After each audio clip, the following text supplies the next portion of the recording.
Bonjour a tutti quanti, amigos, enemigos, creyentes, no creyentes, estúpidos e inteligentes. Bueno, hoy voy a tener una segunda conversación en cámara con quien ya se ha convertido como en un hermano mayor para mí, que es Nelson Machín Viera, el escambrayano, escritor, revisionista de la Revolución Cubana y, en mi opinión, una excelente persona. Vamos a contestar algunas de las preguntas que ustedes nos han hecho. Vamos a tocar también el tema de Venezuela, cómo no. Y va a ser un video largo, así que se pueden sentar cómodamente. Todo esto, pero después de la introducción. Esto es como siempre, del lobo, un pelo y sin pelos en la lengua. Sigla.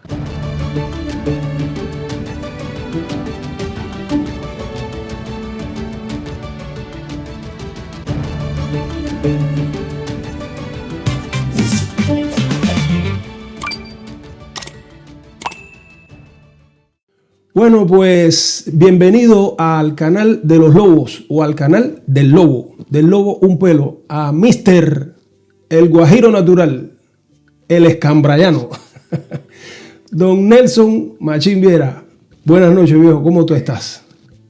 Aquí estamos, aquí mirando ahí que andas con una camiseta ahí que tiene el año 1973. Está buena para hacer una ropa vieja.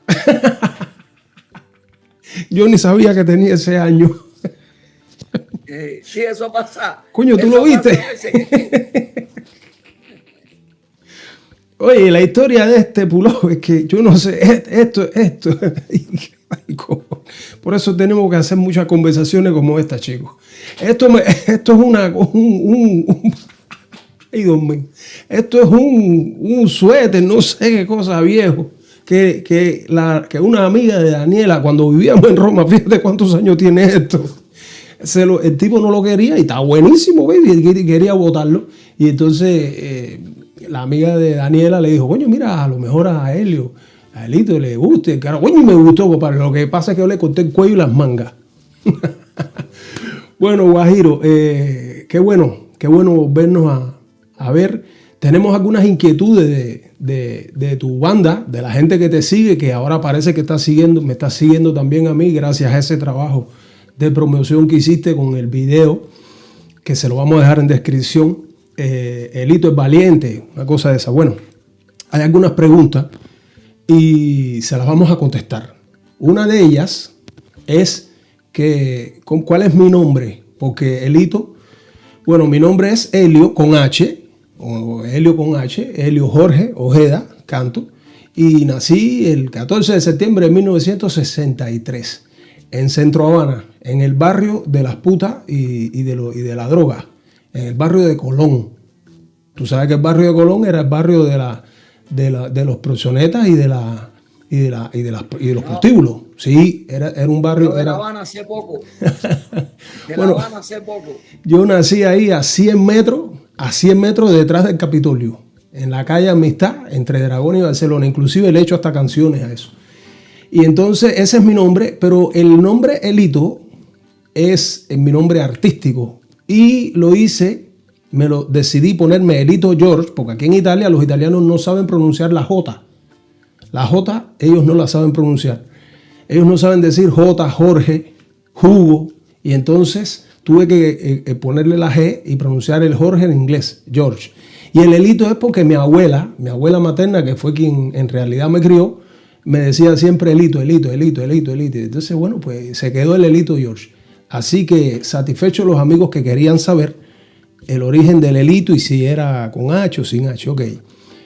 Entonces, Nelson, también vi una de las preguntas, y esta sí es para ti.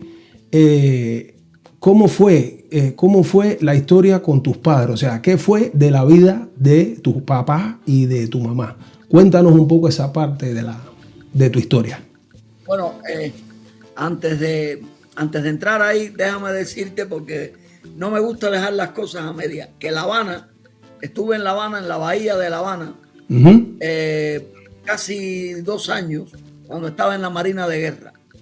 Y cuando me daban permiso para salir, me daba miedo. Es decir, yo era un chiquillo que no le gustaba ver tanto carro. Es decir, que no me gustaba salir en La Habana. Y casi siempre cuando me daban permiso, se los regalaba algún habanero para que saliera, aunque eso no quiere decir que sí me di algunos paseos por La Habana. Y claro, en la guagua y eso, y por eso también confirmo que La Habana es para mí, era una de las ciudades más bellas del mundo. Sí. Muy por encima de New York, incluso en sus tiempos en iluminación.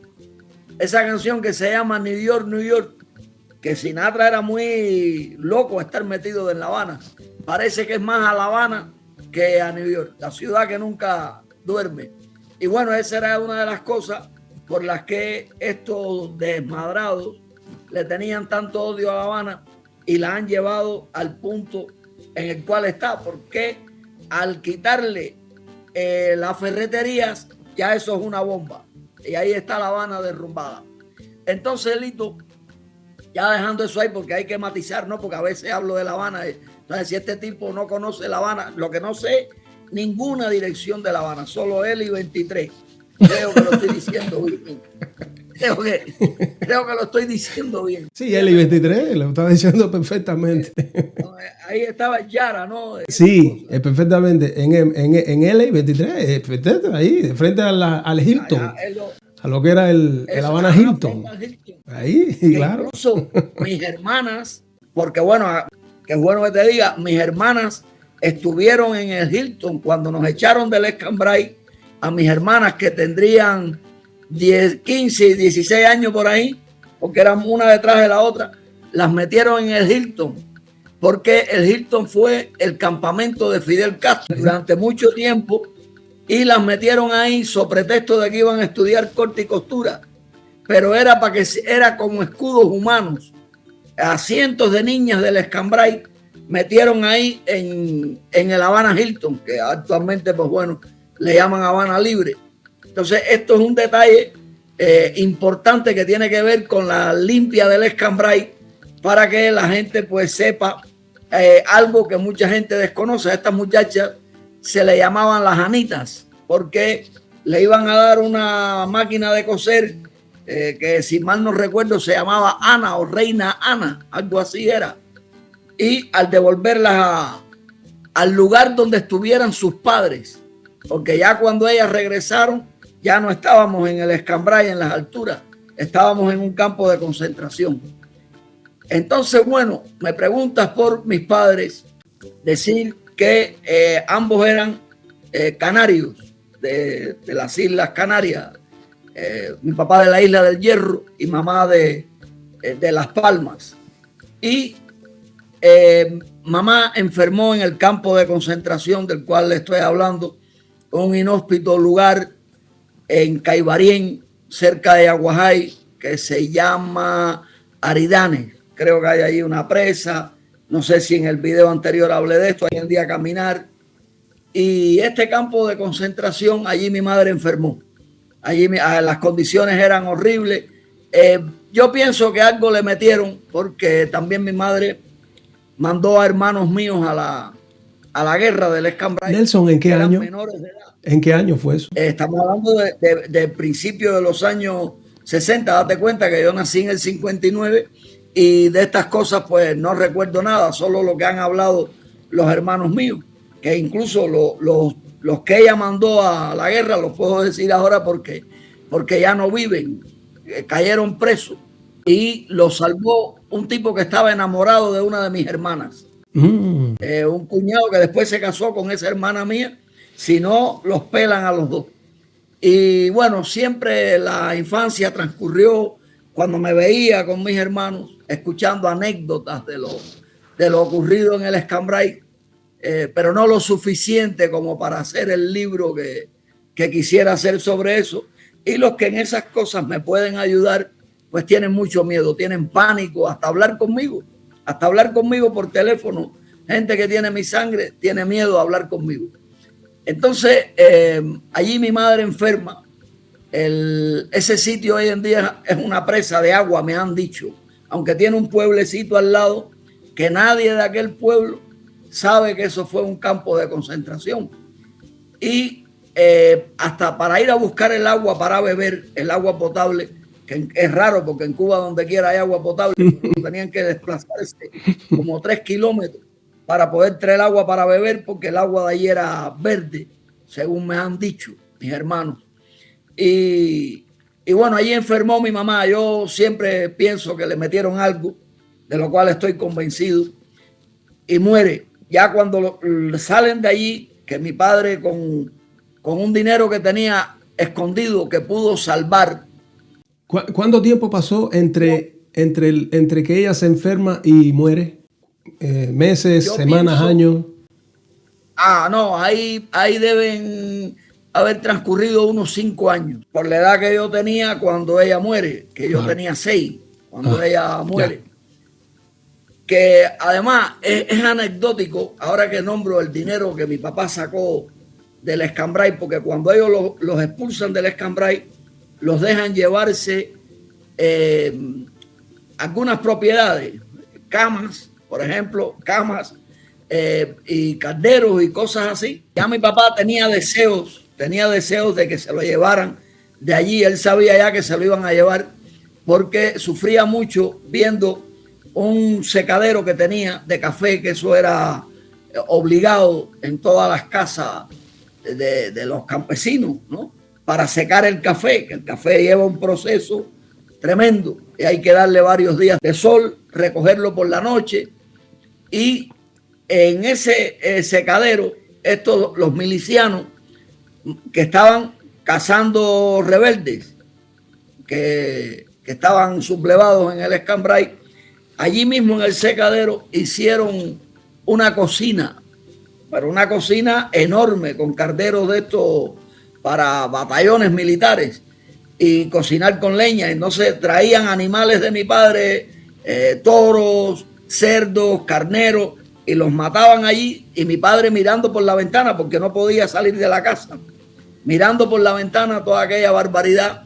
Y eso fue traumático para él, un hombre que llegó a Cuba con 14 años y en Cuba se hizo rico. En Cuba el hombre hizo una fortuna de cierta forma, que si quieres te lo puedo decir. Claro. Pero bueno, un millonario muy famoso en Cienfuegos, si mal no recuerdo, de apellido Castaño, porque eran 4 o 5 que a veces confundo los apellidos, pero creo que estoy hablando de Castaño. El hombre le facilitó a mi padre unos terrenos y le dijo que se lo pagara a plazo cuando pudiera.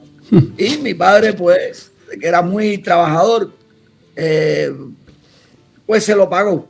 Ya cuando triunfó la desgracia esta, ya el hombre lo tenía todo pagado, tenía 2,000 y pico cabezas de ganado, varios cafetales, y entonces todo esto se lo expropian. Y estos militares, ya te decía que ahí delante de la casa se montaron el campamento, y hasta él lo quisieron en una ocasión ahorcar, lo tuvieron sentado en un mulo con una soga al cuello que estaba enganchada en un árbol de aguacate muy grande, y frente a él mi mamá con todos los hijos, que eran unos cuantos, y yo en los brazos. Y entonces, bueno, ahí en la discusión, pues mi papá era un tipo bastante boquiduro y no era cubano y no entendía mucho las cosas estas de los cubanos. Y bueno, allí tuvo él una discusión con un militar que se llamaba Lucas Pérez. Hace poco supe que murió.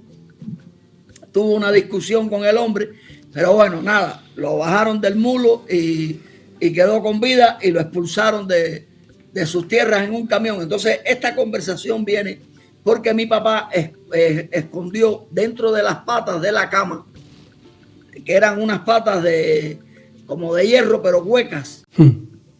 Habrás visto esas camas, ¿no? Seguro. Pues bueno, por eso esta anécdota es curiosa, ¿no? Pues estamos hablando del papel moneda, ¿no? Del metálico. Entonces metió ahí muchos rollos de dinero en las patas de las camas, y cuando pasa el tiempo que el hombre lo decide sacarlo delante de un primo mío, que esto me lo contó un primo mío que era ahijado de mi papá, que ya murió también, el dinero estaba hecho polvo, compadre.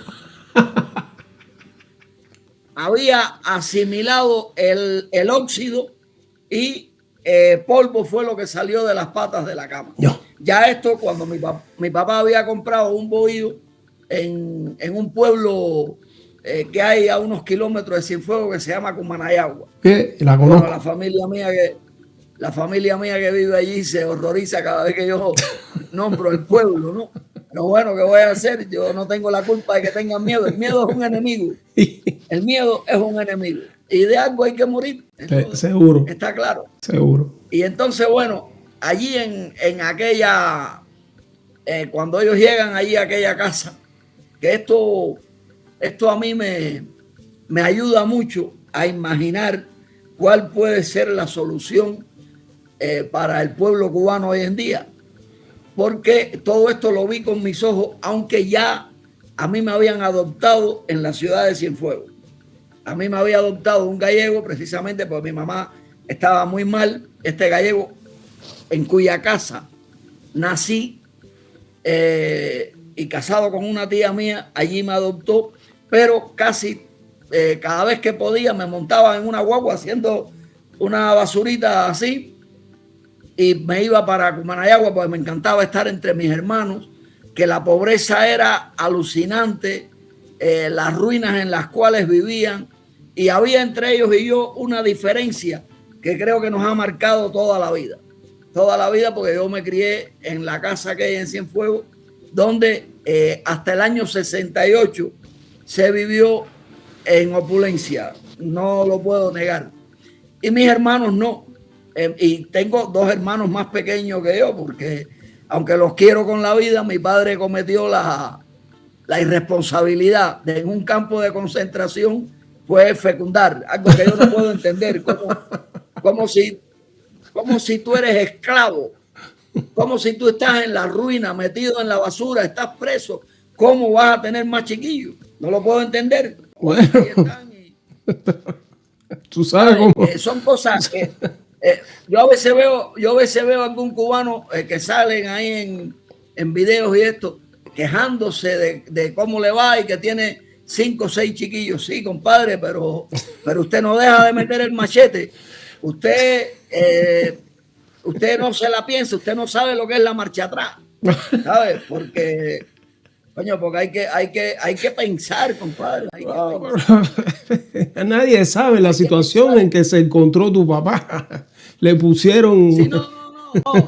Ya estamos hablando entonces de que a lo mejor ese era el entretenimiento, ¿no? Claro. Bueno, entonces, compadre, Ay, en esta casa que me parece que la estoy mirando, que las paredes eran de barro y el techo de guano, que hay que aclarar que el guano es la hoja de palmera, el nombre que nosotros le damos, porque en otros sitios guano significa otra cosa.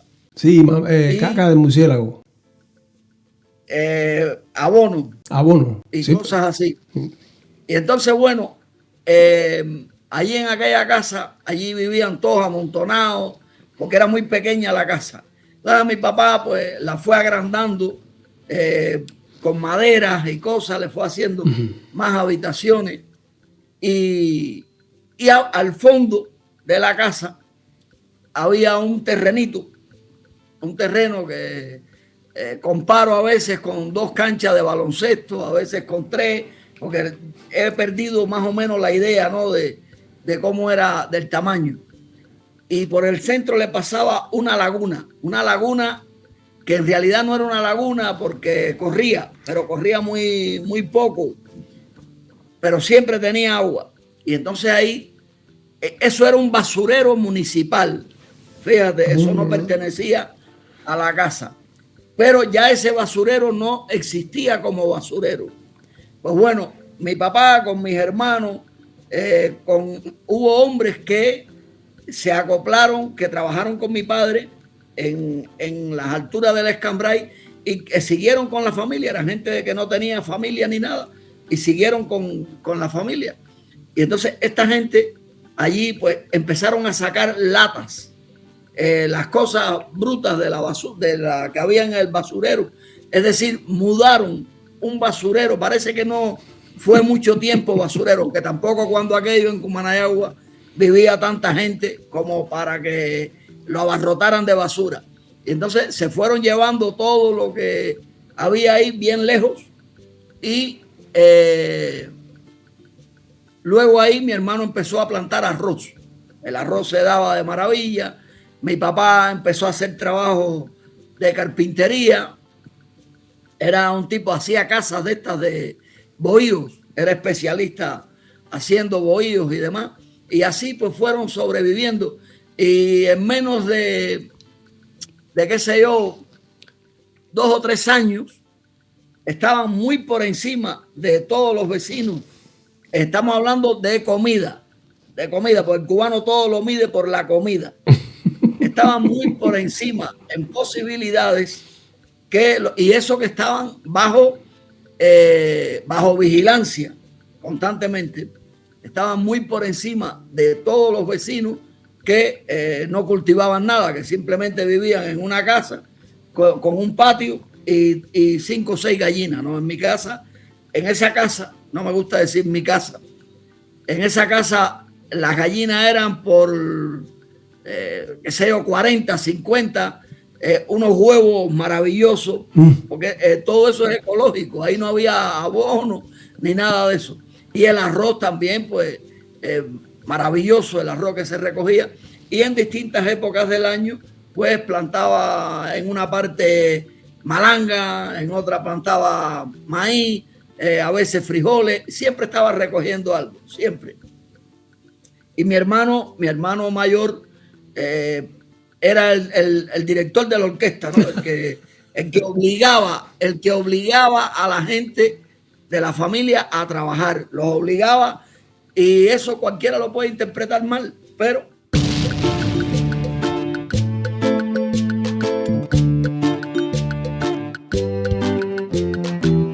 gracias a eso no se murieron de hambre. Y en medio de todo esto, pues ya mi madre muere, los más chiquitos que a veces hacíamos de recolectores, porque cuando yo iba a visitarlos, nos íbamos por ahí por los campos a buscar mango, a buscar fruta, a traer cosas para la casa. Y te estoy hablando que éramos chiquiticos, el mayor era yo y todavía no tenía 6 años. Y que a mí me encantaba todo eso, me gustaba más que la ciudad. Para mí la ciudad era complicada, ¿me entiendes? La ciudad, las agresiones de los niños, por cualquier cosa, ¿no? Incluso racismo. En la ciudad había racismo y nosotros nos acostumbramos a sopesar que el racismo es cuando es el blanco el que agrede al negro. Pero Fidel creó un racismo enorme en Cuba, haciendo comparaciones con el pasado. Incluso en la televisión se ponían, que había muy pocos televisores, pero los muchachos abarrotaban las casas donde había televisores a eso de las 7 de la tarde por ahí, para ver un programa, y bien dicho, que se llamaba Aventuras. Bueno, tú tienes que recordarte estas cosas, aunque no te gustaran. Incluso en mi casa en Cienfuegos, que había televisor, si no dejaban entrar a los muchachos, al otro día me caían a piñazos en la escuela. Bueno, Guajiro, me hablaste un poco de lo de la televisión y que los niños que se sentaban y que venían como 40 chiquitos y explícame un poco esa parte de que si tú no le ponías la televisión a los chiquitos después, ¿cómo era la cosa? ¿Había una cuestión de racismo, bueno, bullismo? ¿Cómo es la cosa? Sí, explica. Sí. Esto es anecdótico y es gracioso, ¿no? Hoy en día lo veo con gracia, pero en aquellos tiempos era muy duro para mí, ¿no? Recuérdate que era como, no el niño rico, no me gusta utilizar esa palabra, pero bueno, vivía en la opulencia. De hecho, creo que en el video anterior te dije que era popular en la escuela porque en la casa había teléfono y televisor. Y entonces los chiquillos en la escuela solían agredirme si no los dejaban entrar a ver las aventuras aquellas que le llamaban, que parecían una guerra de Cuba contra España. Y entonces eso fue muy intencional porque casi todos los cubanos eran mulatos o negros, eran los protagonistas. Y entonces esto en los chiquillos pues avivó cierto racismo, y más con el apodo que yo tenía del gallego, y que en las aventuras pues a los españoles en Cuba se le llama gallego. De hecho, otro niño de la escuela que le llamaban el gallego, lo mataron, compadre, lo ahogaron en un río, lo ahogaron, uno lo ahogó en un río y le amarró una piedra a un chiquillo de 9 años, y le amarró una piedra en el cuello para que se hundiera en el agua. Recuerdo cuando vino la policía a la escuela, al aula mía, a llevarse al que lo hizo, que lo contó, que se llamaba Narciso, precisamente, que era el más tranquilo de la escuela, parecía bobo. Y entonces lo cogieron y se lo llevaron preso, no lo vimos más. Y entonces, pues bueno, los muchachos me agarraban y me llenaban de grasa de carro. Los muchachos me llenaban la ropa de grasa de carro, y entonces, bueno, en la casa yo rogaba para que los dejaran entrar a ver la televisión. Incluso los domingos había una tanda de cine por la mañana que le llamábamos la matiné, y el gallego que me crió me daba dinero para que me llevara a todos los chiquillos al cine y después a comer una pizza. Sí, decía, llévate, porque el tipo tenía dinero. Y yo iba pues con 30 chiquillos a veces al cine, y me querían mucho. Es decir, habían dos bandos, incluso a veces se peleaban. Te creo. Por defenderme y toda la bobería esta que te puedas imaginar. Los muchachos incluso buscaban el parecido que podían tener con los actores de las aventuras, y como tal se identificaban. Y entre ellos también invadían otros barrios, hacían desastres, ¿sabes? Esto es una cosa muy a tener en cuenta, porque así fue la revolución. De hecho, la mayoría de los guardias de prisiones, para cuidar a los presos políticos, Fidel prefirió que fueran de piel pigmentada. Estas son de las cosas delicadas que los cubanos no podemos hablar con completa libertad, porque siempre puede herir a alguien. Sin embargo, es la historia de Cuba. Y en Cuba había mucha pobreza en las orillas de las ciudades. Las ciudades eran una fiesta. Lo que no sé si tú te lo puedes imaginar, pero nada comparado con lo que puedas ver en España ni en ningún lugar.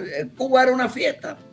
Y entonces, pero en las ciudades, en las orillas, vivía gente en chabolas, en favelas, no sé cómo le quieras llamar, casas, porque yo era un caminante y los iba a ver, es decir, caminaba mucho y veía fuera de la ciudad. ¿Tú sabes cómo se le decía? Yeguipón. En La Habana, Yeguipón, a los barrios esos periféricos pobres de La Habana le decían Yeguipón. Porque la gente llegaba con los cartones, con los aluminios, con todo eso, con el techo y así, Yeguipón. Y entonces eso que Batista, la gente se cree que con Batista había de todo. Había de todo, pero no para todos. No era el caso. Había mucha gente pobre. De esa gente pobre se nutrió Fidel para crear un aparato represivo enorme, para mantener el control en las escuelas y muchas cosas, ¿sabes?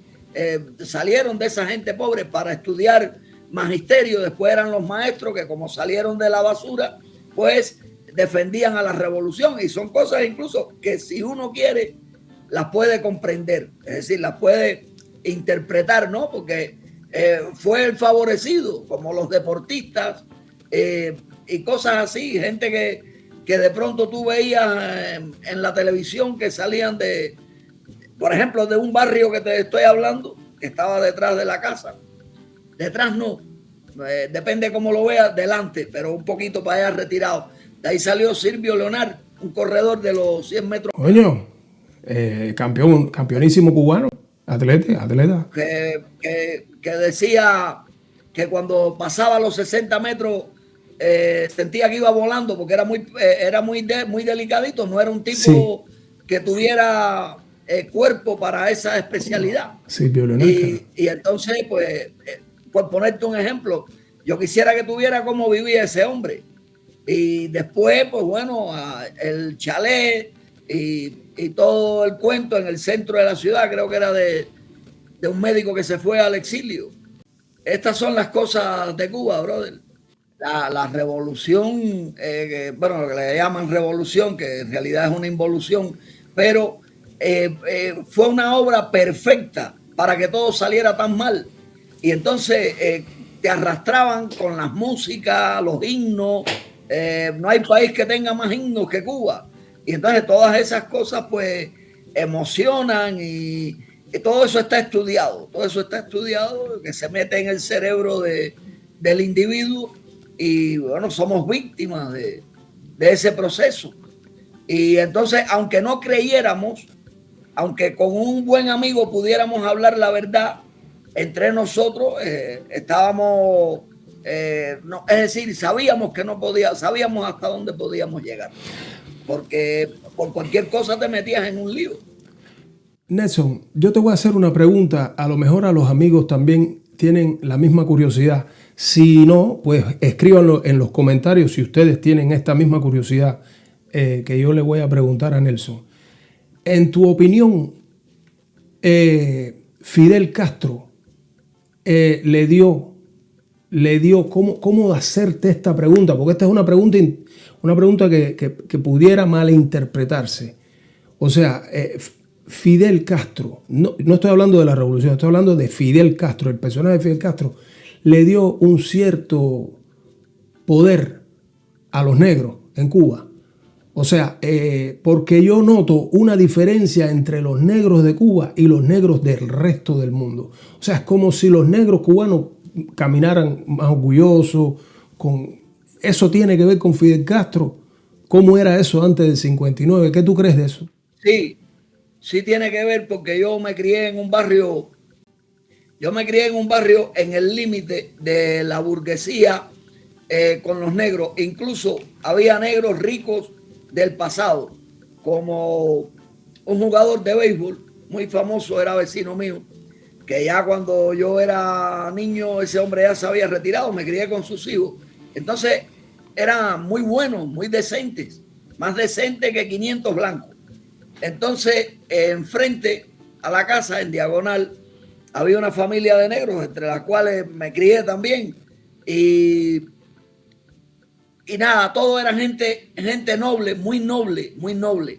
Pero ya en las escuelas ibas viendo que a los negritos se les iba dando cargos y demás. Y lo que estaban con esto promoviendo era racismo, no era otra cosa. Esto fue una obra de Fidel, incluso cuando... Racismo inverso, ¿no? Racismo a la inversa. Sí. El racismo es el mismo. Lo que pasa es que estamos acostumbrados a que el racismo se vea del blanco hacia el negro. Y entonces, pues, por ejemplo, cuando la invasión de Playa Girón, que Estados Unidos le puso a Fidel en las manos a la brigada, allí venía un negro y Fidel le dijo: y tú, negro, vienes con esta gente que en Cuba no te podías bañar en una playa cuando el capitalismo. Y el negro le respondió: yo no vine aquí a bañarme en una playa, yo vine a liberar a mi patria del comunismo. ¿Sabes? Y entonces, para ellos, esto era un chantaje emocional constantemente de los profesores a los negritos que se portaban mal. Oye, tú antes no podías esto, tú no podías lo otro, y ahora puedes gracias a la revolución y te estás portando mal en la escuela. Pues portarse mal era no dejar a un maestro dar clase, interrumpir y cosas así. Y entonces, pues bueno, esto creó muchos problemas. Entonces, pues bueno, una de las cosas en las que las puedes medir, tú podías ver que cuando había una puñalada, una bronca de esta en que uno mataba al otro, casi siempre el que mataba era un negro. Muchas veces la víctima era un blanco.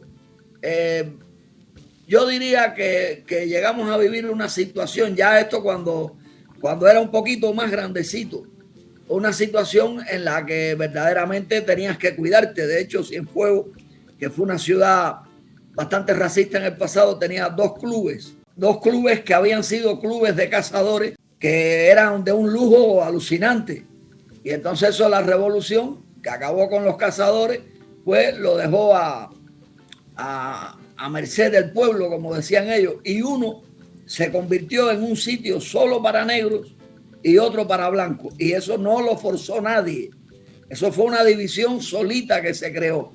Y entonces en la parte de los negros las broncas eran horribles y todo eso, y todo esto, incluso la policía tenía miedo de meterse allí.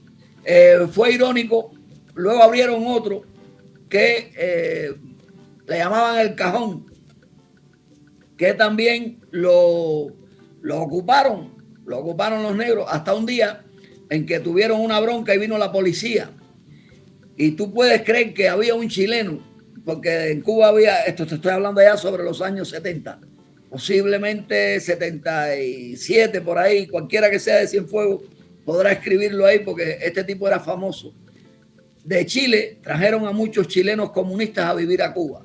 Sí, no sé si sabías eso. ¿Cómo no? Y entonces les daban casa en Cuba y vivían en Cuba, pues como bastante bien vivían. Y este chileno, compadre, esto fue una ironía del destino. Este chileno corría todos los días varios kilómetros en la pista en una pista que había en Cienfuegos de atletismo, que yo nunca había visto en mi vida a alguien corriendo por sentirse saludable. ¿Me entiendes lo que te quiero decir? Es decir, no era costumbre.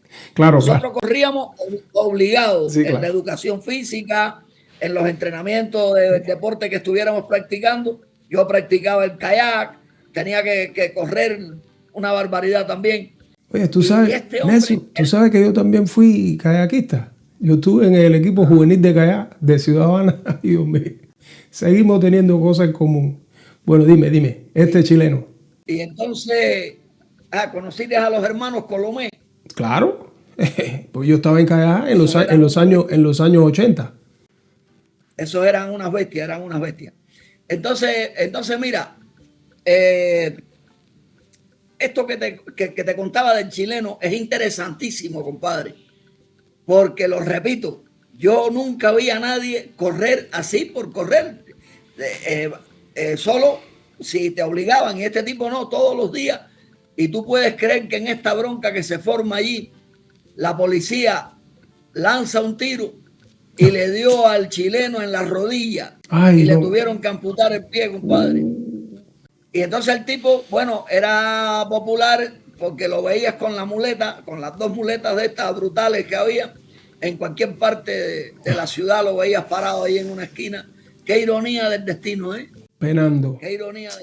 Yo no recuerdo el nombre. También hubo muchos chilenos que fueron y después desde Cuba, cuando probaron el sistema que ellos querían, terminaron largándose para España, para Estados Unidos, para otros países, huyendo del comunismo, del mismo sistema que ellos adoraron en Chile.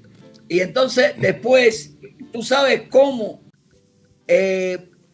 hicieron, estas cosas son delicadas, ¿eh? Si no las publica yo no me voy a molestar. Tranquilo. Porque a mí me fastidia que me malinterpreten. Y yo tengo amigos negros, yo tengo un negro adoptado que me adora y no lo tengo al lado mío aquí porque es gago, ¿sabes? Sí, un salvaje de Pinal del Río que un día me pidió que yo fuera su papá. Y bueno, y como tal nos queremos. Yo le digo a él, tú eres mi amuleto para cuando alguien me llama racista. Pero ese no es el del puerquito, ¿no? Ese no es el del puerco. No, el del puerquito es bastante prieto también, pero tiene el pelo suelto. Es bastante prieto, pero tiene el pelo, además tremendo cantante, compadre. Bueno, ahora el puerquito será pasado mañana. Es decir, bueno, este sábado se supone.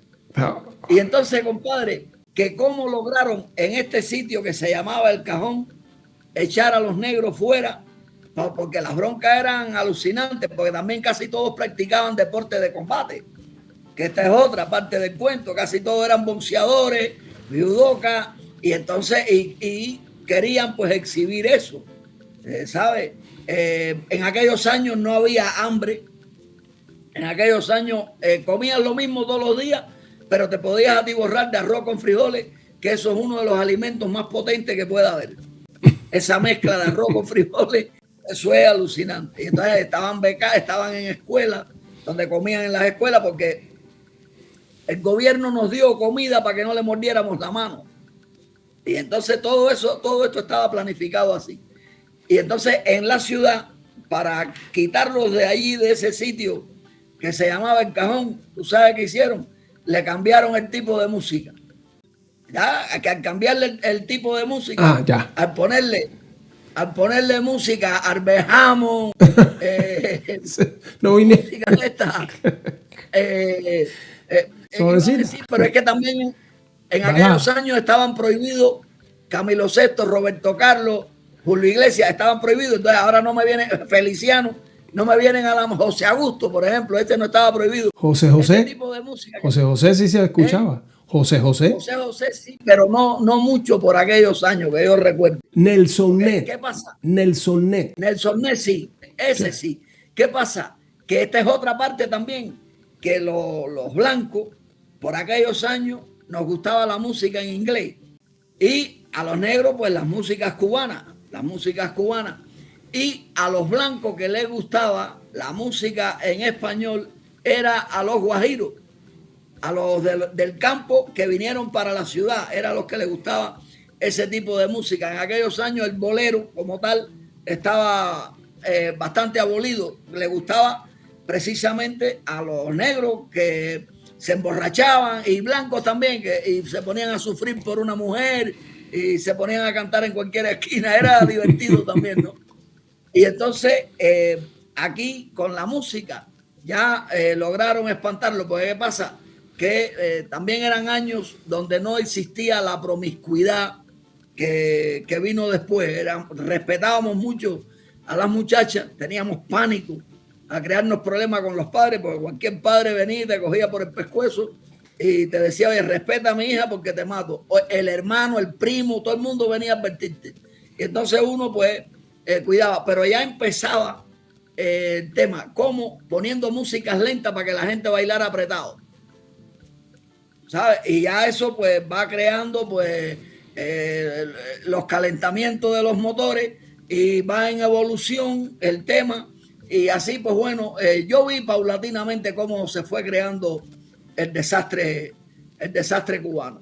Y entonces este tema, ya te digo, es un tema delicado, controvertido, que yo en libros sí lo escribo, porque yo digo, en libros nadie se puede meter conmigo leyendo, pero hablando aquí, es como lo que te decía ayer, que es delicado, cómo te pueden interpretar. Tú sabes que le voy a decir a los amigos, a la banda que te sigue a ti y que han empezado a seguirme a mí también. Porque ya me han escrito en el canal del Lobo Un Pelo, o sea, han visto videos míos, viejos videos de hace 3 o 4 años.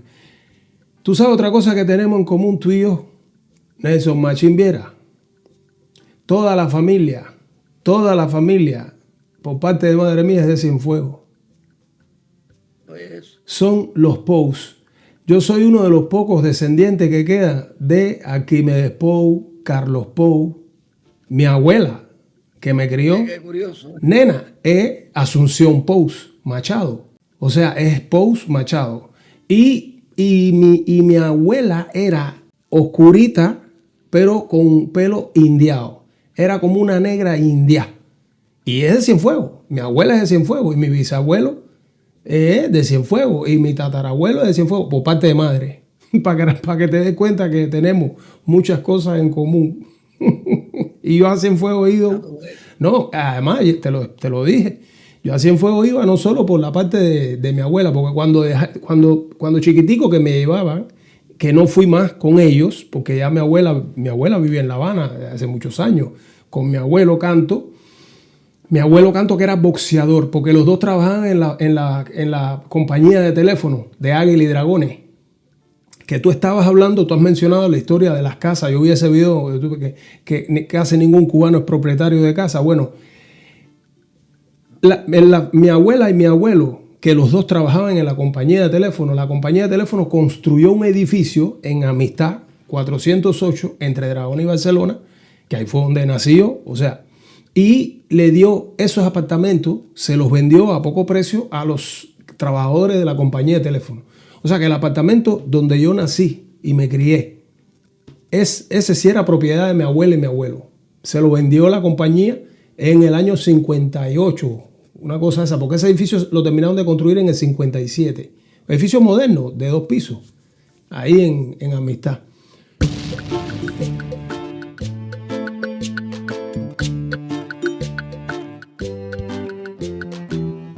Así la vida. Y entonces ya mi papá vivía todo amargado. Vivía todo amargado después de la muerte de mi madre. Y hasta hablar con él era muy difícil. De hecho, es una de las cosas que más me duele a mí en esta vida, que a veces los cuidé en hospitales ya más adelante y que nunca le pregunté cómo llegó a Cuba. Sé nada más que llegó con 14 años. ¿En qué año llegó él a Cuba? Bueno, esto estaría bueno porque esto debe haber sido antes de 1920. Sí, por no decirte que fuera en ese mismo año, ¿sabes? Porque mi papá tiene, yo que tuve que buscar aquí los documentos de él, tiene 2 inscripciones de nacimiento. 2 partidas de bautismo, que es como se llaman aquí. Una del 1905 y otra del 1910. Y entonces, pues bueno, no sé con cuál de las 2 quedarme. Y bueno, nada, que allí en Cuba él empezó, pues sí, continuó trabajando duro para que en la casa no faltara la comida entre él y mi hermano. Era un tipo que trataba de ahorrar siempre, un tipo muy tacaño, sin otra palabra para adornar el tema. Y cuando yo tenía 19 años, estaba yo en el servicio militar en la Marina de Guerra en La Habana. Él enfermó, se negó a todo tipo de tratamiento y a los 3 meses murió. ¿Cuántos años tenía el viejo cuando murió? 70 y algo. Yo soy un burro en matemática. A mí me tuvo con 55.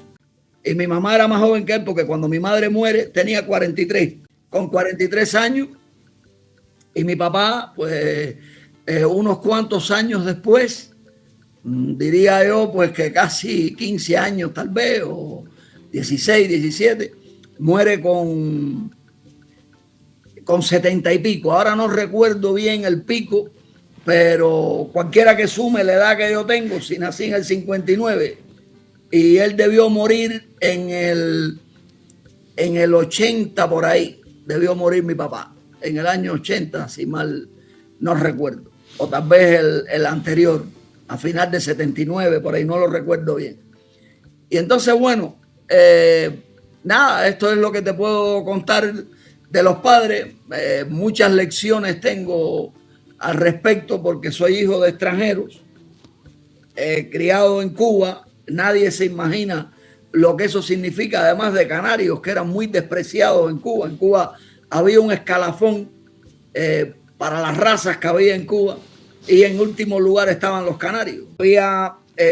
Había cubanos que podían pegarle a otro por la procedencia, no quiero especificar aquí, por la procedencia, el color de la piel, lo que sea. Y el canario pues estaba muy atrás en todo esto. De hecho, la mayoría de los chistes, los cuentos que se hacían para determinar que alguien, para que la risa terminara en la brutalidad de alguien, en el papelazo, pues casi todos eran para los canarios, que allá le llamaban isleños, y ese era el apodo con el que yo cargué desde que me parieron. Isleño, y luego como en la ciudad, eso era allá en la parte esta que es semicampo. Cumanayagua no es un campo, Cumanayagua es semicampo. Pero allí nos llamaban eso, los isleños. Y en la ciudad, como me crió un gallego, pues ya te puedes imaginar el apodo que tenía, ¿no? Gallego. Y entonces, bueno, con todas estas cosas, pues uno tuvo que lidiar desde pequeño. Y entonces también soy padre también de 2 muchachos que no son cubanos. Mis hijos son eslovacos. Y entonces, pues, son cosas, compadre, que hay tanta enseñanza en todas estas cosas que nos hacen especiales o no, que eso es mejor ni describirlo, ¿no? Porque como yo digo, además este video tú sabes que lo voy a poner en mi canal también, como yo digo que los que hacemos este tipo de labor tan complicada, perdemos amistades porque cualquiera se siente aludido. Sí. Y hay gente muy susceptible que dice, este está hablando cosas que no me gustan. Pero si yo soy el aludido primero aquí que todo el mundo, ¿sabes? Que no soy el ejemplo de nada. ¿Qué me ibas a decir, Elito? Bueno, entonces, una cosa, Nelson, que seguro que a los amigos que te siguen y que nos siguen, les interesa, seguro, pues saber por qué en Cuba, esto fue una cosa que yo viví, por qué en Cuba empezaron a quitar los cañaverales y a sustituir los cañaverales por marabú. Bueno, ahí te voy a dar la respuesta. No es que sustituyeron a los cañaverales por el marabú. De hecho, en los años 60, Fidel Castro la cogió por hacer la zafra esta del 70, de los 10 millones. Un número que Fidel Castro odiaba, que un día hablaremos de eso. Además, sé que odiaba porque yo fui amigo del timonel del Granma y en el Granma solamente cabían 70 hombres. Y el timonel se lo dijo, le dijo, Fidel, más de 70 no pueden ser porque en México había más de 100, había en México que querían venir en este tema, pues había mucho dinero, había muchas cosas que se gastó Estados Unidos en la Revolución Cubana, en la Revolución estadounidense apodada cubana. No. Y entonces Fidel le dijo, pues 70 no monto porque odio ese número. Y entonces en el Granma vinieron 65, que Fidel todo lo trataba de que tuviera que ver con los números 26 y 13. Entonces creo que 5 veces 13 es 65. Yo soy el burro en matemática, pero como esto me lo he repetido tanto, pues ya es lógico que no me equivoque. Sí. Incluso él todas estas cosas salen en una entrevista que le hizo Fray Beto. Sí. Él habla un poco de los números, que nació en 1926, que es 2 veces 13, que Batista dio el golpe de Estado en el 52, que también es la mitad de 26, y cosas de estas, ¿no? Él jugaba mucho. Él lo que no dijo nunca, que el 26 de julio era el cumpleaños de la CIA. Eso es lo que nunca dijo. ¿Sabes? Que fue él lo que hizo fue un homenaje, una ofrenda a la CIA de sangre el día 26 de julio en Santiago de Cuba, donde murieron 80 cubanos, 60 de su parte, 61 de su parte y 19 que Batista embarcó allí, porque Batista fue el que le planificó todo aquello. Cosas que son difíciles de comprender, pero bueno, mira, decirlas que no quedan. Ya que tocaste ese tema, el negro Sarría. Vecino mío. Yo no me explico. Yo quiero, explícaselo tú a nuestros amigos que nos están viendo. A lo mejor esta duda que yo te voy a plantear a ti, la tienen ellos. Yo no me explico. Yo leí la historia y bueno, la historia que me enseñaron y la que no me enseñaron también.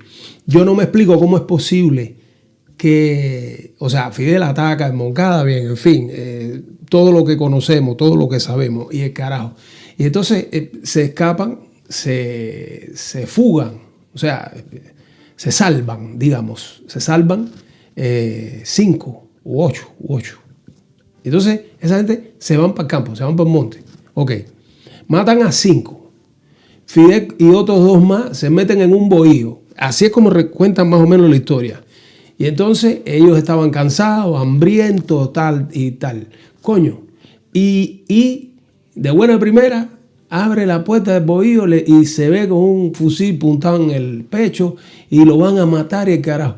¿Cómo este negro Sarría, que es el que llega y dice la famosa frase, alto, no lo maten porque las ideas no se matan. Las ideas no se matan. Las ideas no se matan. Bueno, pero yo lo que quiero saber, porque entonces Fidel ahí le dice a este negro Sarría, él no le dice primero el nombre, él le dice un nombre que se llamaba Juanito Pérez, ahora no me acuerdo el nombre que le dijo Fidel.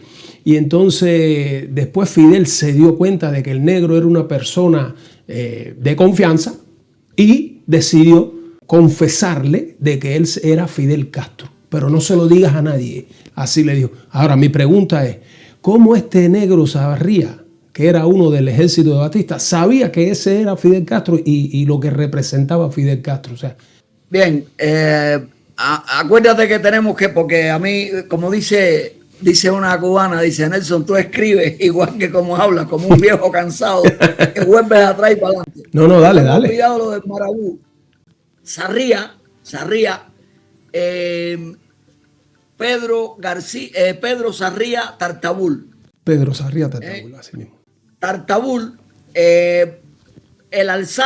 uno de los alzados más famosos de el Escambray era sobrino de él, que se llamaba Berto Tartabul.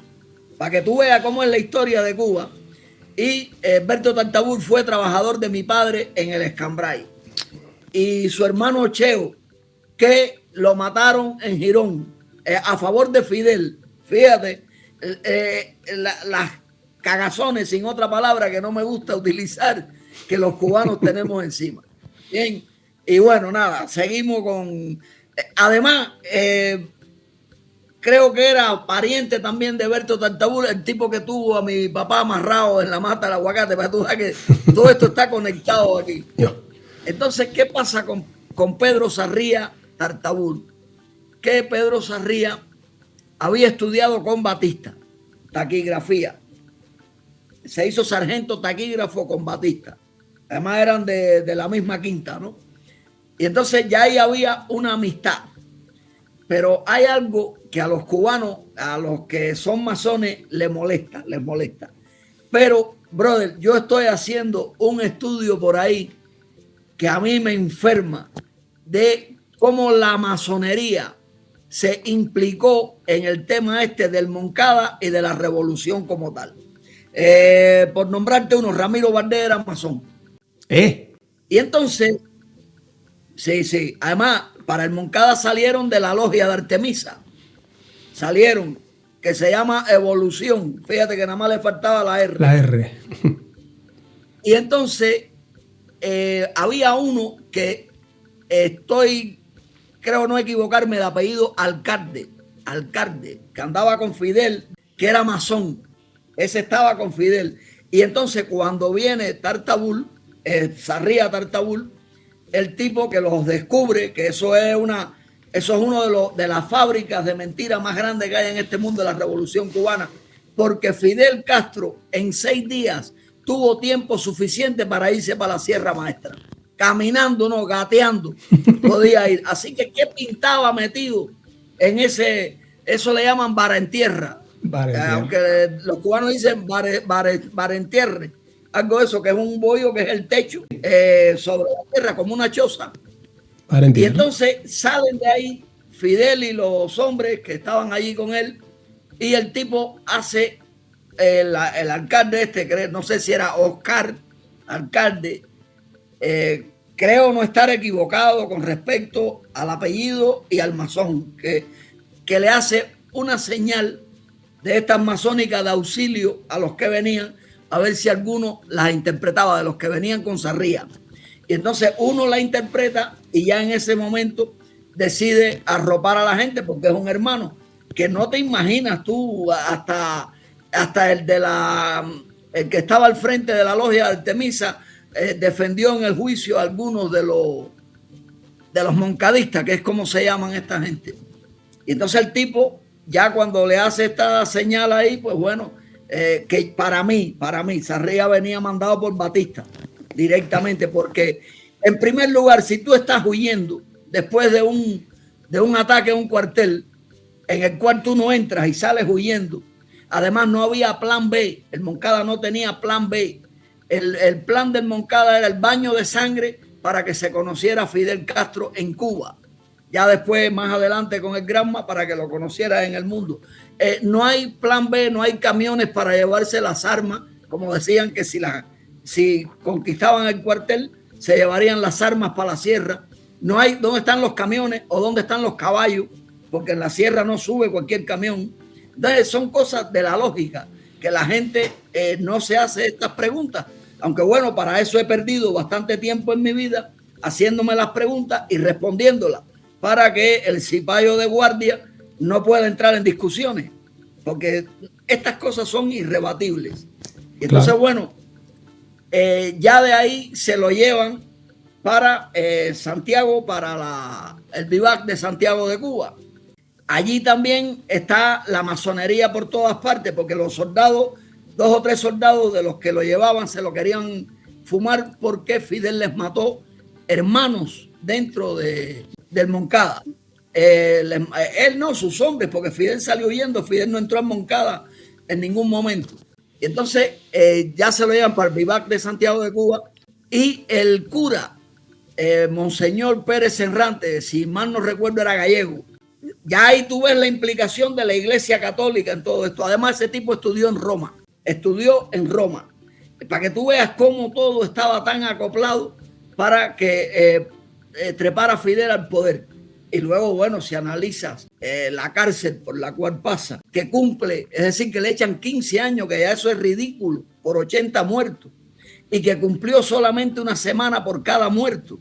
Hombre, hay que ser anormal con el mayor respeto que merecen los anormales, que son bastante nobles, para no entender que aquí hay un complot, que hay una complota, y luego llaman a esto teorías de conspiración. ¿Cómo que teoría? Cabrón, si te lo estoy describiendo. Esto te lo estoy describiendo. Fidel en el Moncada, en Isla de Pino, cumple solamente una semana. 15 meses.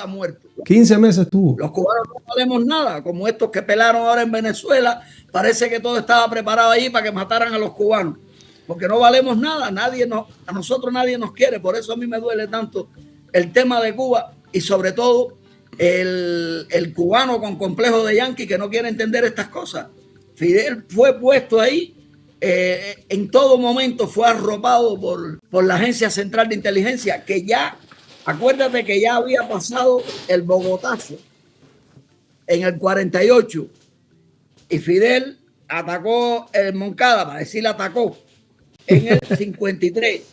Batista dio el golpe de Estado en el 52. Y el golpe de Estado de Batista, el Moncada no es la respuesta, es la pregunta al golpe de Estado de Batista. Que el golpe de Estado de Batista fue planificado para que Fidel tuviera un motivo para hacer lo del Moncada. Claro. Que si a esto tú le sumas que en el desgobierno de Batista estaba el suegro de Fidel, 3 cuñados machos de Fidel, los Díaz Balar, y la mujer de Fidel también, que trabajaba en el Ministerio de Interior de Batista, y el Partido Comunista, que también cuando el Moncada se inventaron allí en Santiago de Cuba un pequeño congreso del Partido Comunista para echarle la culpa de lo que pasó en el Moncada y Batista separarse de ellos. Pero todo eso estaba planificado de tal modo que cuando Fidel le dan el poder, pues todo ese Partido Comunista pasó a trabajar con Fidel, a asesorarlo, y junto con la Agencia Central de Inteligencia, que es la especialista repartiendo comunismo desde antes, cuando tenía otro nombre, que era Oficina de Servicios Estratégicos, si mal no recuerdo. Óigame, y también el FBI también cumple años un 26 de julio, pero el FBI fue creado en el 1908 y la CIA en el 47. Y Fidel fue captado a final del 47 o principios del 48. Captado no por ellos, sino pasión en el Bogotazo. Yo tenía la información de que la CIA se fundó porque yo estuve investigando en este libro que estoy escribiendo, que es Siempre los carniceros del rey, que gracias a ti retomé la escritura de ese libro. Es un libro muy complejo Muy complejo porque me metí en camisa. Muy complejo. Me metí en camisa de 11 varas y para poder explicar el fenómeno italiano, porque el primer objetivo que tuvo la CIA, por eso la fecha de fundación de la CIA es como en 1936. Te explico por qué. Porque el mes sí, eso sí no te lo puedo decir, pero el año sí, porque en el 1936-37 el primer objetivo que tuvo la CIA fue escribir, o sea, hacer de trámite de los emigrantes italianos que salieron de Italia, sobre todo de Sicilia y de Nápoles, que eran las dos provincias, digamos, más pobres de Italia, junto con la Puglia. Pero entonces viajaron a los Estados Unidos muchos sicilianos, muchísimos sicilianos, que después se convirtieron en lo que fue la mafia en los Estados Unidos. Esa fue la mano de obra, los cimientos de la mafia. Fueron sicilianos y napolitanos. Y el primer trabajo que tuvo la CIA fue las cartas, hacer de trámite, de comunicación entre los que estaban en la isla siciliana y en Nápoles y los que ya habían llegado a Nueva York, porque casi todos llegaron a Nueva York. Y entonces, a través de eso, eso está en la historia, eso está en los libros. El primer trabajo económico que tuvo la CIA fue darle dinero a los familiares. Fíjate cómo trabaja la CIA. Esto es una cosa genial. Darle dinero, o sea, mandarle recursos económicos a los familiares de los que estaban en Nueva York, en Sicilia y en Nápoles y en Italia en general. O sea, les mandaban dinero y entonces le hacían creer que el dinero se los estaba mandando a sus familiares. Por eso fue en los años 30, 36, 37. Por eso la CIA se fundó por ahí, o en el 36 o en el 37. Bueno, inclusive, una cosa, a lo mejor antes. Una cosa es que esté en los papeles ya haciendo su jugada, lo cual puede estar convencido porque desde el momento en que Lenin, estaba en Suiza, ya tenía contactos con Allen Dulles, que sería el primer director civil de la CIA, ¿no? Que es uno de los tipos más ácidos de este mundo, el que estoy convencido que planificó la muerte de Kennedy, el que embarcó a la 2506 en Bahía de Cochino. Todo eso, es decir, que estamos hablando de una época que cualquiera dirá cuántos años tenía el tipo ese, pues bueno, saquen la cuenta, y pueden buscarlo, hermano de un tipo que tenía propiedades en Cuba, en la United Fruit, en Bane, de la cual era secretario Nixon y abogado del suegro de Fidel, que iba a ser el suegro de Fidel en su momento. Y entonces, pues bueno, en internet aparece como que la CIA fue fundada en el 47. Aunque esto, de hecho, hay dos fechas que pueden llamar a la confusión. Porque esta gente cuando hacen algo que sale a la luz es porque por debajo de la tierra ya llevan rato en los sótanos operando. Esto es así. Y igual que la mafia esta que tú nombras, esta mafia lo que hace es lavarle la cara a la verdadera mafia, que es la nobleza negra veneciana, que no sé estos temas cómo tú los llevas viviendo en ese país, que para mí el padrino de la mafia es el Papa. Sí, pues tranquilamente. Oye, mencionamos, estoy tratando de hacer memoria de las inquietudes de los amigos que nos han escrito. Y una de las preguntas que nos hacen, o sea, nos dijeron, te lo preguntaron en el video ese de Lito, del Valiente, que si pudiéramos decir algo sobre Venezuela. Y ya tú tocaste el punto de Venezuela. Y entonces me gustaría conocer por arribita, porque el tema es bien profundo, el tema es bien complejo y no se puede resolver el problema como así, o sea, resolverlo con 4 palabras, o sea, eso merecería un video bien preparado. Pero alguna que otra idea tú te habrás hecho como me la he hecho yo. Además que yo he visto, o sea, he investigado bastante, me he informado bastante, pero me gustaría conocer qué tú crees de lo que pasó en Venezuela. Bueno, decir que no sé si cuando vean este video ya pasó uno mío sobre el tema ese que ya está grabado y lo están editando. No sé cuál saldrá primero, pero de todos modos estamos ante un circo, estamos ante un nuevo show con esta muchacha, yo le llamo Macorina, ¿no? No, María Corina, pues eso es Macorina, eso no merece discusión, que de verdad que todo parece indicar que se ha prestado para un juego guapo. Además, yo le tengo pánico a todo el que le dan el Premio Nobel de la Paz. Yo le tengo pánico a todo el que le dan el Premio Nobel de la Paz. Pero a esto sumemos, y ojo, esto hay que aclararlo, que a nadie se le ocurra pensar que estoy defendiendo a Maduro. No. Yo en eso no me meto jamás. Además, de Maduro puedo tener un concepto tan malo que tengo el concepto de que es agente de la CIA. Ya con eso, ahí tienen el concepto que tengo de Maduro. Para mí Maduro es agente de la CIA, con todas sus payaserías, el mono ese que tiene puesto, que acá le llamamos chándal de Nike, que eso, imagínate tú la cantidad de dinero que puede recibir por la publicidad que le está haciendo a esa empresa. Entonces, hay unos detalles en María Corina que son por los cuales yo me suelo escapar a veces cuando me pongo a buscar en el fondo de algo. Esta muchacha estudió en la Universidad de Yale. Yo digo Yale, sé que se dice Yale, pero bueno, Yale, para entendernos, cualquiera que tenga una llave. Esa universidad, como todas las universidades de Estados Unidos, cuando tú veas que algún dirigente del sur de las Américas te diga que estudió en una universidad en los Estados Unidos, ya puedes ponerle de comer aparte. Ya ese fue preparado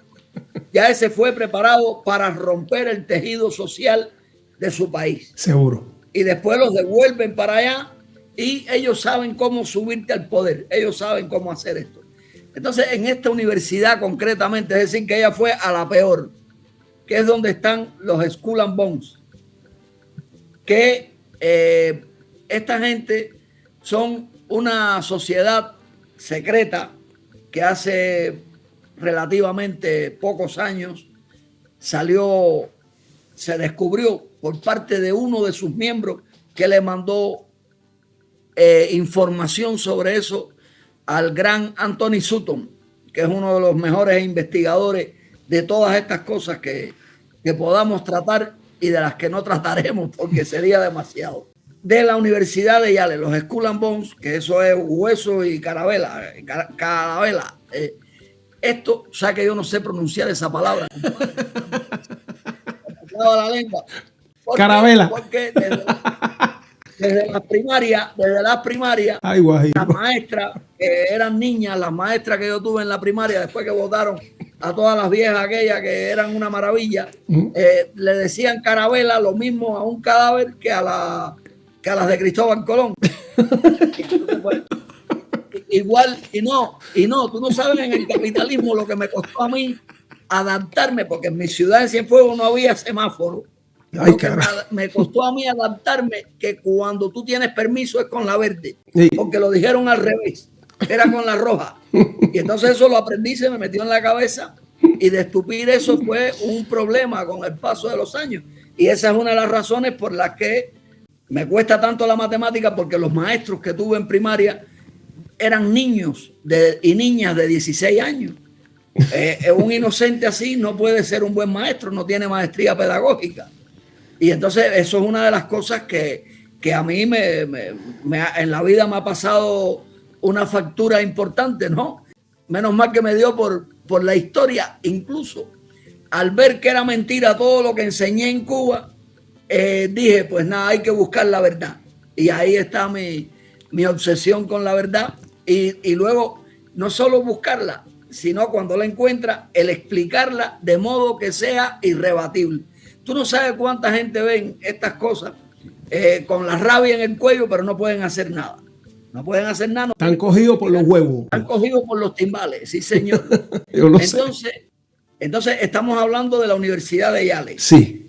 Esta mujer estuvo en esa universidad, donde están los Skull and Bones, que para mí estos son los masones más refinados que existen. Que esto es lo máximo de la piratería en este mundo. Bueno, ahí tienes a George Bush, padre, al hijo, tienes al abuelo, que fue el que puso a Hitler y también colaboró en la puesta de Stalin.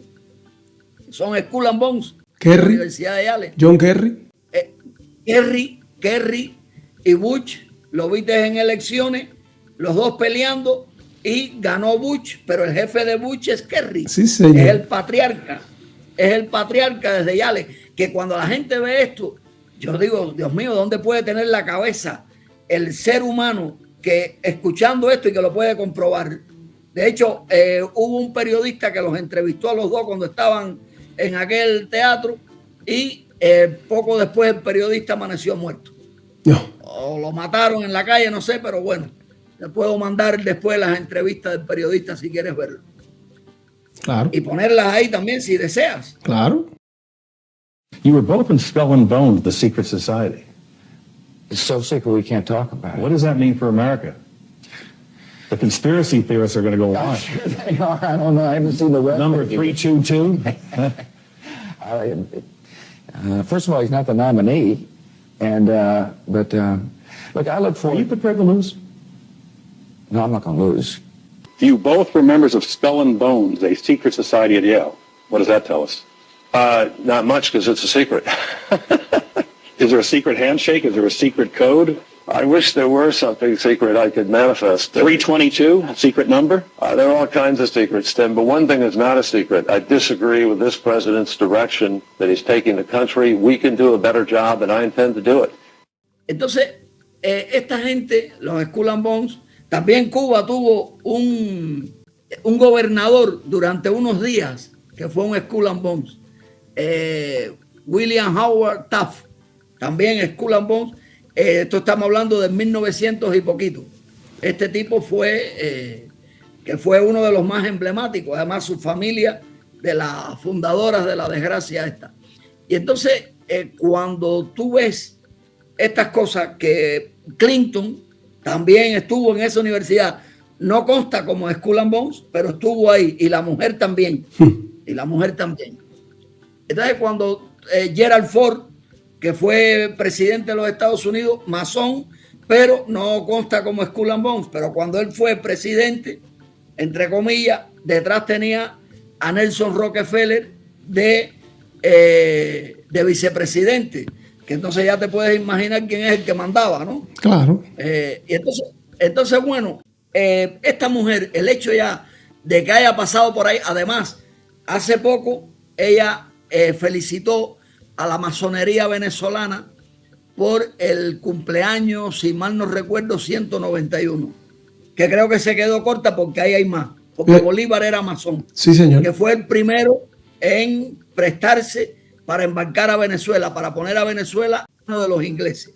Por eso Bolívar tiene una estatua en Londres, porque esta gente te reclutan, ellos te ven, te dan beca, qué sé yo, y ya después te envuelven con dinero y te dicen, oye, baja más, vas a ser rico, vas a esto, vas a lo otro, y esto es lo que para esto es para lo que te necesitamos. O se lo van dejando caer por paso. De hecho, un día haré un trabajo demostrando que Fidel Castro fue masón y nunca lo dijo. Pero también Fidel Castro estudió en los Estados Unidos, en West Point, en la Academia Militar de West Point. De allí salió teniente.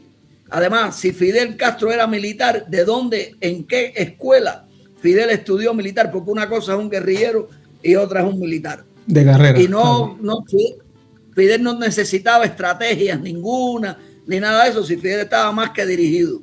Y el ejército de Batista, la dirección que tenía era que huyeran de Fidel, que lo dejaran por todas partes. Por cierto, dentro de un rato hará, ¿cuántos años? 67, ¿no? 68, 67. 67.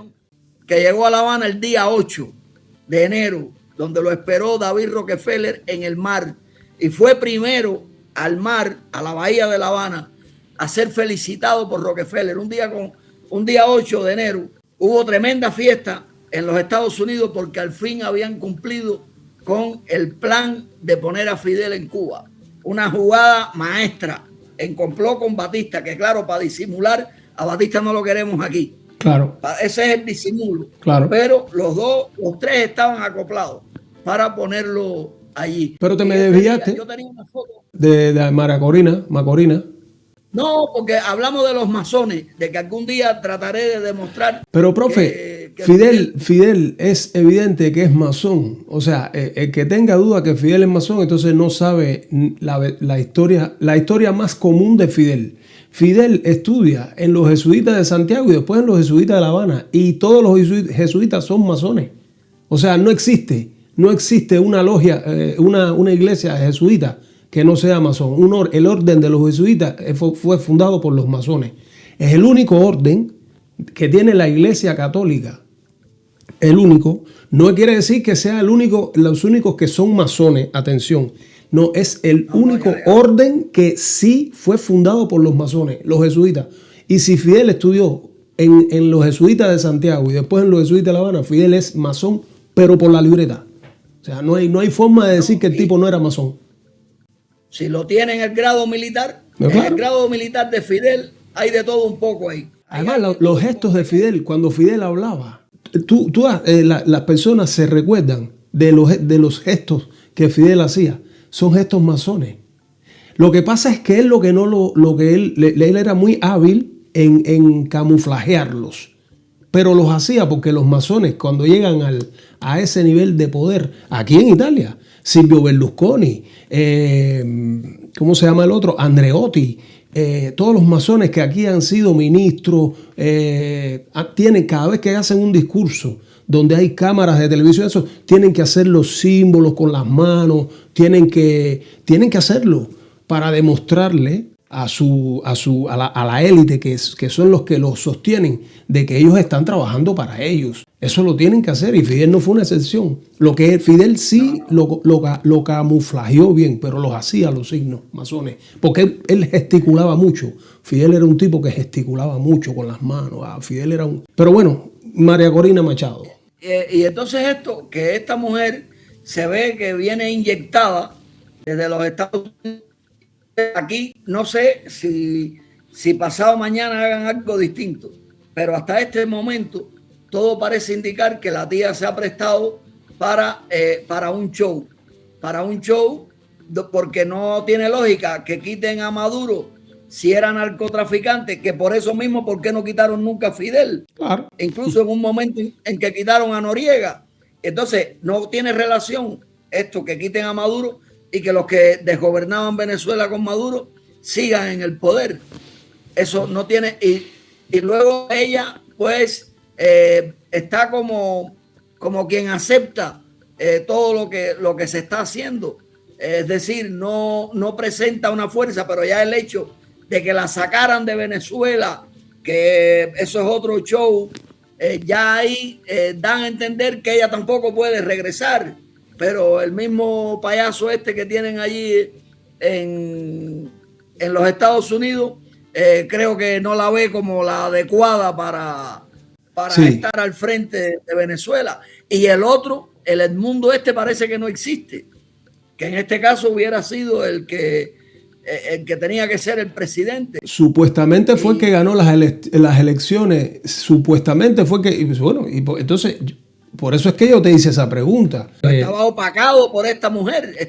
Esta mujer lo opacaba, ¿no? Es decir, pone un tipo extremadamente feo con una mujer bonita. Entonces, en medio de todo esto, mueren un montón de cubanos allí que parece estar realmente que lo que estaba era planificado, que mataran a los cubanos, pues saben que nadie puede discutir por los cubanos. Nadie, si está bien o mal, me da igual, nadie los mandó a prestarse para estas cosas. Y si por su vocación murieron, es lo que le ocurre al que muere por su gusto, ¿no? En eso hay que ser cuidadoso enormemente, pero sí creo que aquí hay un show para abrirle las tuberías de petróleo a los Estados Unidos. No puedo, a los Estados Unidos no. Los Estados Unidos son un país, un pueblo, porque Estados Unidos no es un país, ni es una nación tampoco. Son un pueblo, es un pueblo que sufre mucho por muchas cosas. Estamos hablando de la Reserva Federal, que es la que lleva este tema, que es la que manda allí con los Skull and Bones al frente, por delante, que es la que manda en ese país, que es un país que no tiene dinero soberano, entonces tiene que delinquir, tiene que hacer todas estas barbaridades para obtenerlo. Y el que tengan puesto en la supuesta Casa Blanca, pues es el que tiene que dar la cara. Pero si tú analizas bien la edad de Trump y todas esas cosas, no puede, como mismo antes tenían al otro puesto.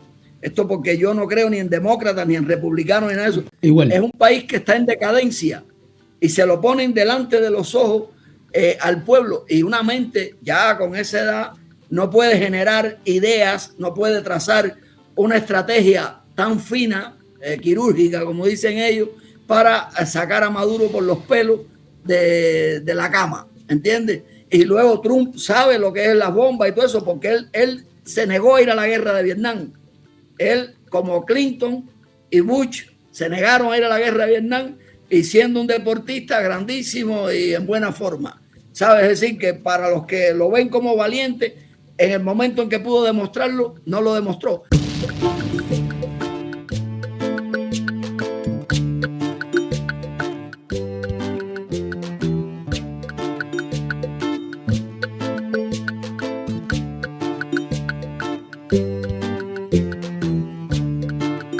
Queridos amigos, esto es como siempre, del lobo un pelo y sin pelos en la lengua. Gracias. Este mundo está revuelto, pues te mienten sin pudor. Gobernantes, periodistas, las Big Pharma sin control.